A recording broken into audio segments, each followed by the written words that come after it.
Muy buenos días, familia. Aquí seguimos un día más, una mañana más de jueves para seguir compartiendo el mensaje del Señor, que hoy va a estar basado en el Evangelio de Mateo, capítulo 9, versículo 20, que dice así: Y he aquí una mujer enferma de flujo de sangre desde hacía 12 años, se le acercó por detrás y tocó el borde de su manto.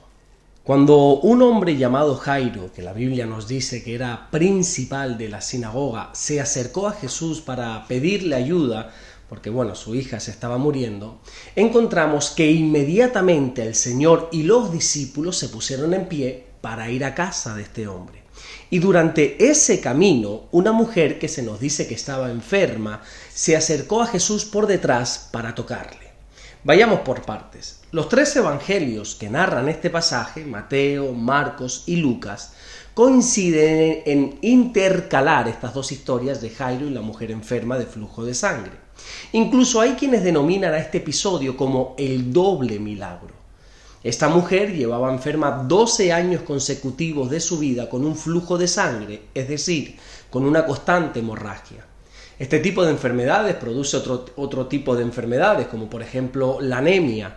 Cuando una persona lleva mucho tiempo seguido perdiendo sangre, su cuerpo se debilita en gran manera, ocasionando diferentes complicaciones en la salud. Pero no solamente estamos hablando que el flujo de sangre era un problema físico, sino que también en esa época era un problema social, porque las mujeres con flujo de sangre tenían que ser aisladas. La Biblia nos enseña, como en el libro de Levítico, capítulo 15 y versículo 19, se dice que cuando una mujer estaba en su periodo, tenía flujo de sangre, debía estar 7 días apartada, y cualquiera que la tocare era inmundo. Este versículo está hablando para las mujeres que están en sus días, que dura una media de 3 a 5 días más o menos. Así que imagínate 12 años consecutivos siendo inmunda. Nadie quería juntarse con ella. Era una persona totalmente despreciada y desechada. Y como ella lo sabía, fue por ese motivo que se acercó a Jesús por detrás. No quiso ir de frente porque pensaba que Jesús también la iba a rechazar, como todo el mundo lo llevaba haciendo 12 años. Pero lógicamente todos sabemos que Jesús no rechaza a nadie. Mateo quiere ir directo al grano y centrarse en narrar el milagro. Pero cuando leemos los otros evangelios, nos vamos a dar cuenta que en ese momento Jesús está rodeado por una inmensa multitud. La mujer no tuvo un fácil acceso al Señor, sino que tuvo que hacer un grandísimo esfuerzo por poder acercarse a Él. Pero por favor, no quiero ni que por un instante te olvides de la condición de la mujer. Era una mujer enferma, debilitada en gran manera, ya que llevaba 12 años con una constante hemorragia y además era ceremonialmente impura. No podía tener ningún contacto con nadie, pero aún así, en un acto de fe, decidió saltarse todo protocolo y toda religiosidad para poder tener un encuentro con Jesús. La religión le decía que no, pero la fe le decía que sí. Las normas marcaban una cosa, pero su fe le estaba impulsando a otra. Muchas veces es la propia religiosidad la que nos impide acercarnos a Jesús. Son las normas impuestas, que por cierto muchas veces nada tienen que ver con lo que le enseña la Biblia, las que nos están frenando para poder tener un encuentro con el Señor. Si fuese por la religiosidad, pocos milagros ocurrirían. La religiosidad hubiese impedido que todos los leprosos que fueron sanados por Jesús pudieran serlo, ya que nadie podía acercarse a ellos. La religiosidad hubiese impedido que aquel paralítico que 4 amigos llevaron ante Jesús hubiera podido recibir su sanidad, ya que ellos rompieron un techo de la casa para poder llegar hasta el Señor. La religiosidad hubiese impedido que Bartimeo recibiera la sanidad de su ceguera, porque él estaba gritando demasiado, más de la cuenta, y se estaba saltando el protocolo.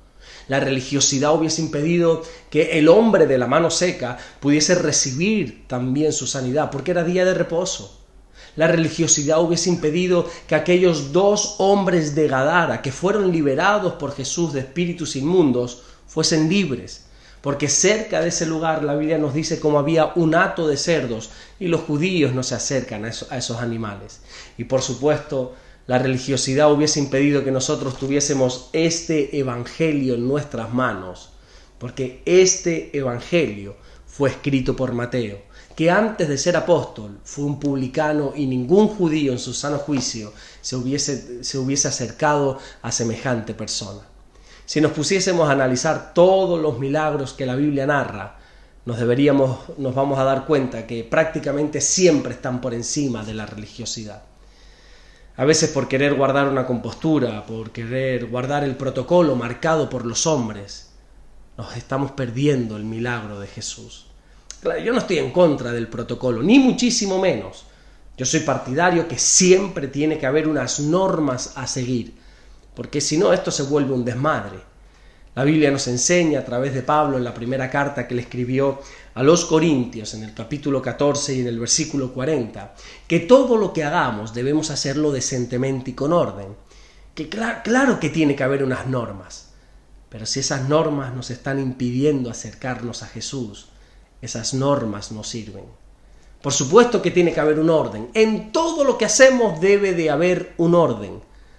Pero a veces el orden que estipulamos las personas es precisamente lo que nos está dificultando o estorbando acceder a nuestro milagro.